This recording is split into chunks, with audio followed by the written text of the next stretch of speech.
সহকর্মীবৃন্দ, প্রিয় সাংবাদিক ভাই বোনেরা এবং সুধীবৃন্দ, আসসালামু আলাইকুম। আপনারা আমাদের ডিজি মহোদয়ের কাছে শুনছেন যে আগামীকালকে হচ্ছে মাদক দ্রব্য অপব্যবহার ও অবৈধ পাচার বিরোধী আন্তর্জাতিক দিবস। এই দিবস উপলক্ষে আমাদের আগামীকাল 9:30টার সময় ওসমানী মিলনায়তনে আমাদের একটা অনুষ্ঠান অনুষ্ঠিত হবে। তা আমরা এখানে আজকে আমরা সবাইকে পুরস্কৃত করলাম মাদক শক্তি নিরাময় কেন্দ্র হিসাবে। তা আমার এক ভাই এই গোমেজ ভাই একটা সব কথা শুনতে খুব ভালো বলছে যে আমাদের যেন ভবিষ্যতে এই মাদক শক্তি নিরাময় কেন্দ্র না থাকে। আমি তার সাথে 100% সমর্থন করি, একমত।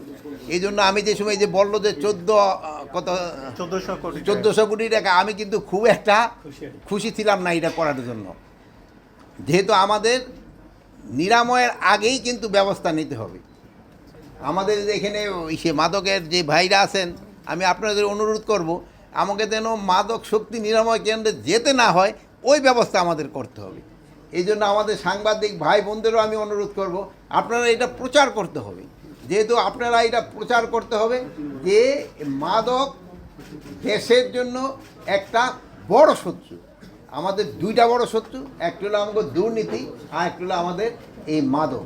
এই মাদক আমরা কিভাবে মাদক থেকে আমরা মুক্তি পেতে পারি এই সম্বন্ধে আপনারা সবাই একটু সচেতন করতে হবে।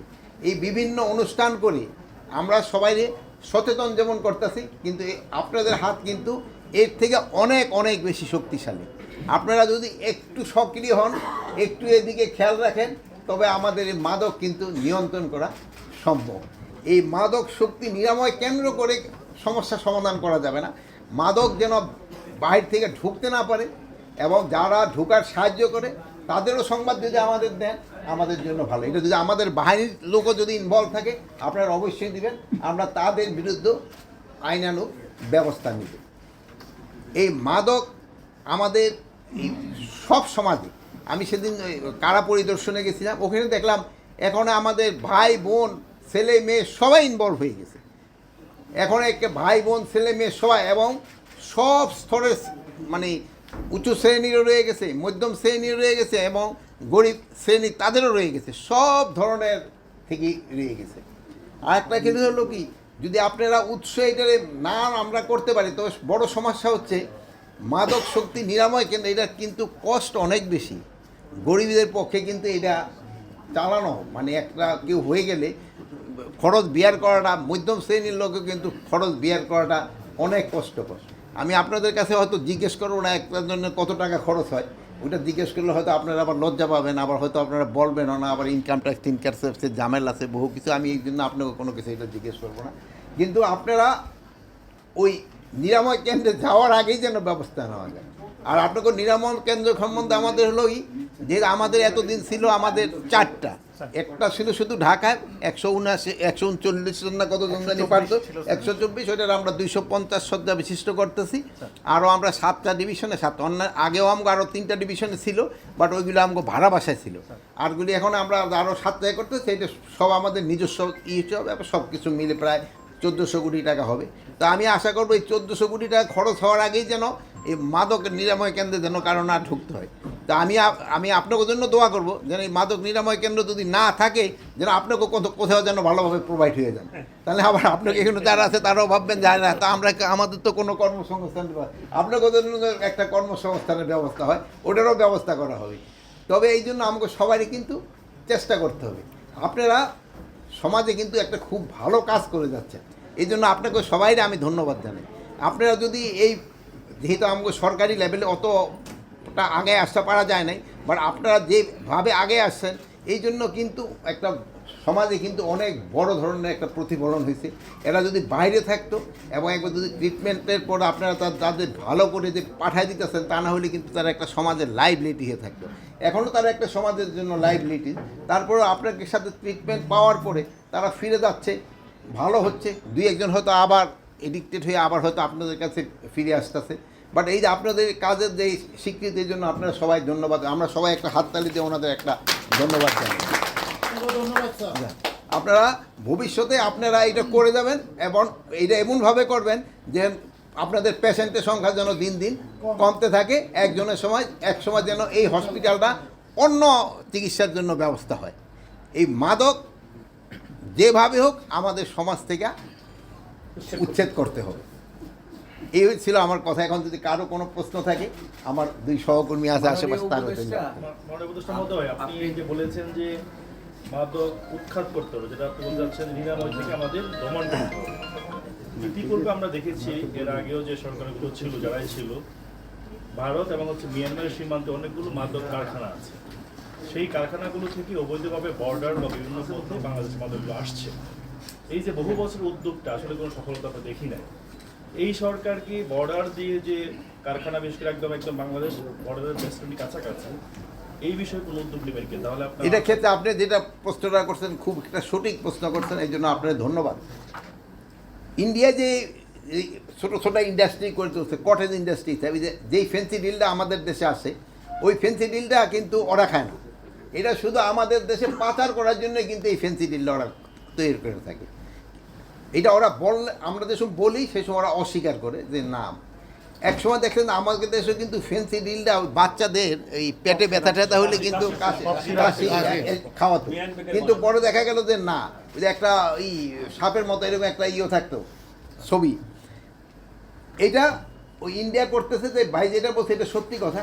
এই জন্য আমি ওই বিজিবি আপনাকে সেদিনও বলছি এই কথাটা, বিজিবি সৈনিকদের অ্যাড্রেস করার সময় সবসময় বলতাম, তোরা যদি একটা এই ছেড়ে দিয়ে কী বলে এই ফেন্সি ডিল হয়তো 100-200 টাকা করে পাচ্ছ, বাট এই ফেন্সি ডিলটা যদি তোমার ছেলে মেয়ে বা তোমার কোনো আত্মীয় স্বজন খাবে, তুমি সেই সময় টের পাইবা যে তুমি কী অন্যায় করছো। এটা আমাদের কিন্তু সমাজের সব শ্রেণীর লোকেরই বুঝতে হবে। এটা শুধু আইন শৃঙ্খলার বাহিনী না, যেহেতু আইন শৃঙ্খলা বাহিনীর থেকে হয়তো কিছু কিছু বাট অন্যরা যারা ক্যারি করতেছে, আর যারা আছে কি জানি বলে গডফাদার, তারা কিন্তু আবার ওই হোটেল ইন্টারকনে বয়ে রয়েছে। এটা আবার আমগোর সাথে চা খেয়ে থাকে, এরা আবার দেখুন আমগোর সাথে ঘোরাফেরা করে। আমি এই জন্য বলছি যে ক্ষেত্রে আপনাকেও কিন্তু প্রপার অ্যাকশন নিতে হবে। আমরা খালি কেরিয়ার বই ধরতে পারি, কিন্তু গডফাদারদের কিন্তু খুব একটা ধরতে পারতেছি না। আপনাদের যেইভাবে হোক এই গডফাদারদের ধরতে হবে। আপনারা চাচ্ছেন যে হাতিয়ার দেওয়া, আপনাকে হাতিয়ার দেওয়া হয়েছে, আপনারা এই যে 1400 কোটি টাকার এইটাও দেওয়া হইলো, তারপরে আপনারা আর কী বলছে সংখ্যা বাড়ানোর ক্ষেত্রে এইটাও করা দিব, কিন্তু আপনারা গডফাদার ধরতে হবে।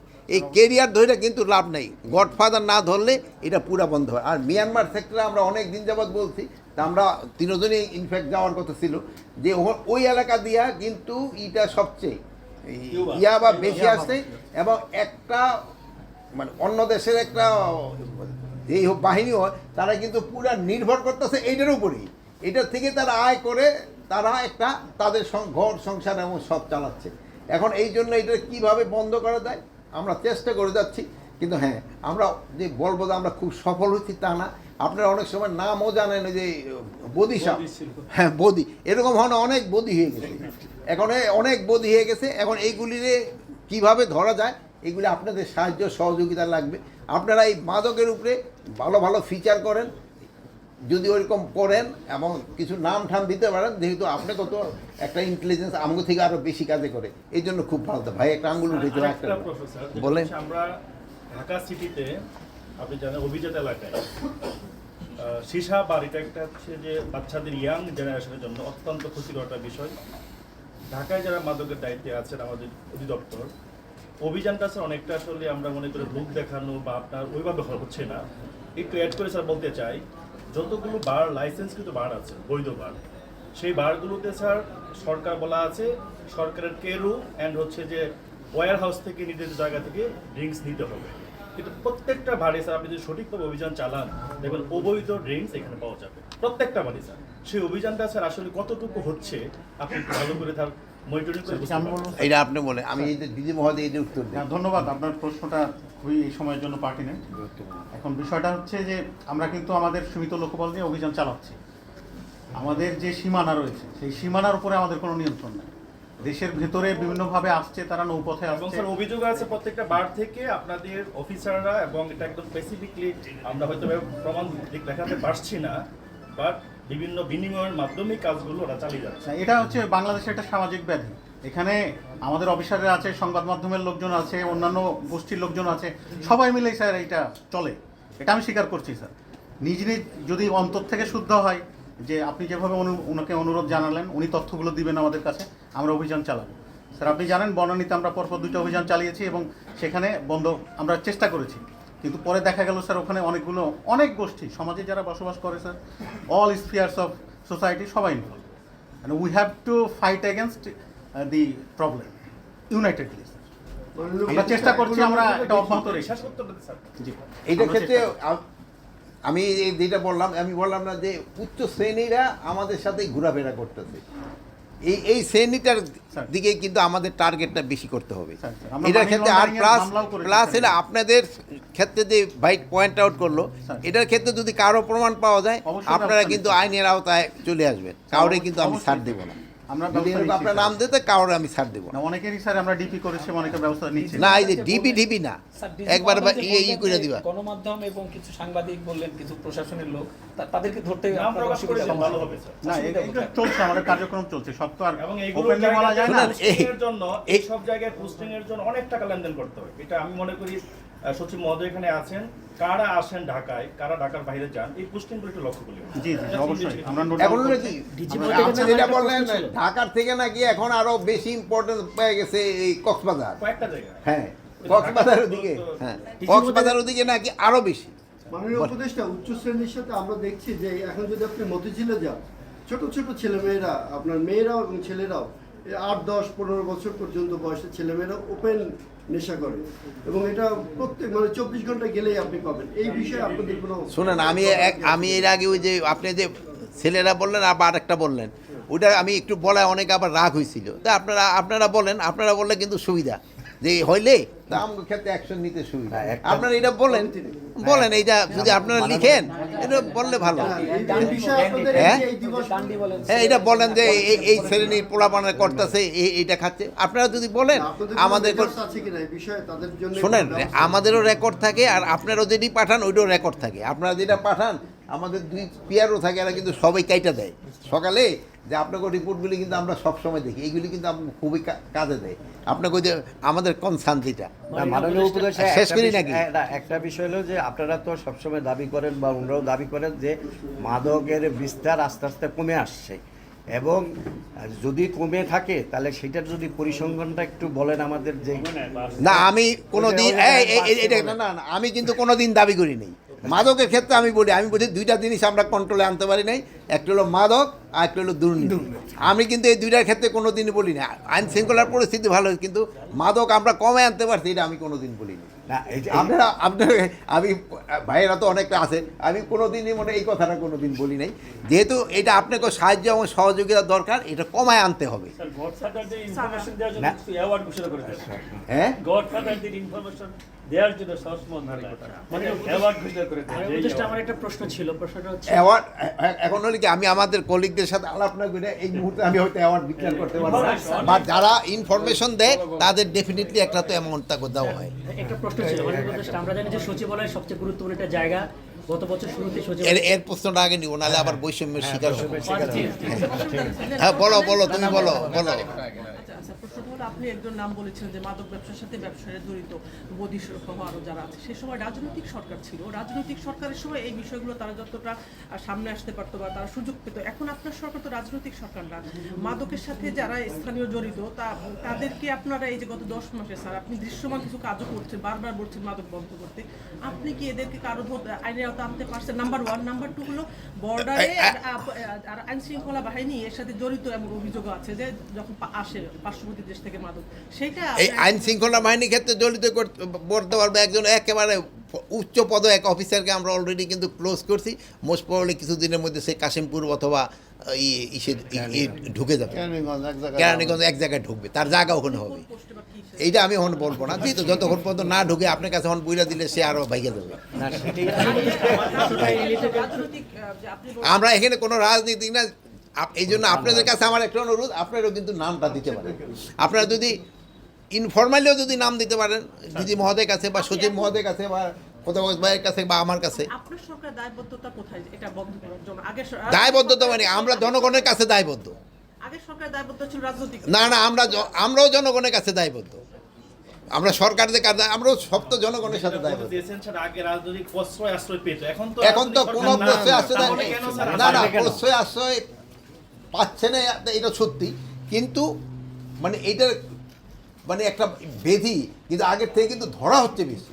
আপনি যদি দেখেন, ধরা কিন্তু আগে বেশি হচ্ছে, কিন্তু কিন্তু আমার মনে হয় না যে খুব একটা কমে। দেখেন না যে নতুন নতুন আবিষ্কার হইতেছে, নতুন নতুন ছেলেমেয়েরা এটার সাথে ইনভলভ হয়ে যেতেছে। ওই যে আমি একটা কথা বলছিলাম, আপনারা আবার এটা মানে মিসইন্টারপ্রেট করছেন যে না, আমি বলছি যে এখন এই যে কথাটা উনি বললো, ওই কথাটাই কিন্তু আমি সেরকম বলছিলাম। আজকে কে জানি বললো ওই যে বাচ্চা আমার একটা প্রশ্ন ছিল এই রিলেটেড, সেটা হচ্ছে যে আমরা জানি যে সচিবালয় গত বছর একটা আগুন লেগেছিল, তারপর থেকে আপনার সচিবালয় নিরাপত্তা নামে একটা কনসার্ট ছিলেন। গতকাল রাত্রে হচ্ছে 8টা থেকে 8:30টার দিকে এখানে একটা সংঘর্ষের ঘটনা ঘটছে সচিবালয়ের মতো জায়গায়। আমরা যদি 6টার দিকে বন্ধ হয়ে যাওয়ার কথা, 8টা থেকে এত রাত্রে তারা কর্মচারী না না, এখানে কর্মচারীরা কিছু সংখ্যক থাকে, হলো ধরেন যে তারা ওই যে ইগুলি করে, কি জানি বলে, হোটেল আমাদের খাওয়ার যে এখানে ব্যবস্থা থাকে করে, যেটা আমাদের কিছু সংখ্যক লোক তো থাকে 5টা 6টা ক্লোজ হয়ে যাওয়ার পরও তাকে ওইগুলি ক্লোজ করে যাইতে একটু সময় লাগে। আচ্ছা, আর কারো কোনো হ্যাঁ সমস্যা কি হয়েছে? ও আমি এটা অবশ্যই ডিটেল বলতে পারি না, যেটা আমি কিছুক্ষণ আগে ঢুকছি, আমি 2 অনুষ্ঠান করি। স্যার এত সরি স্যার আপনাকে করে আমরা এই যে আমাদের সহকর্মীরা বললেন সচিবালয়ের মতো একটা জায়গায় মারামারি হয়েছে, হাসপাতালে গেছেন, এই ব্যাপারে পুলিশও মোটামুটি করছে, কিন্তু বিষয়টা আপনি অবগত না, এটা সবচেয়ে আশ্চর্য। না আমি একটু শুনছি হয়েছে, বাট আমি শুনছি হোটেলের হয়েছে, বাট ডিটেলটা ক্যান্টিনে দখল নিয়ে আর কি। আমাকে তো দখল বাণিজ্য সব জায়গায়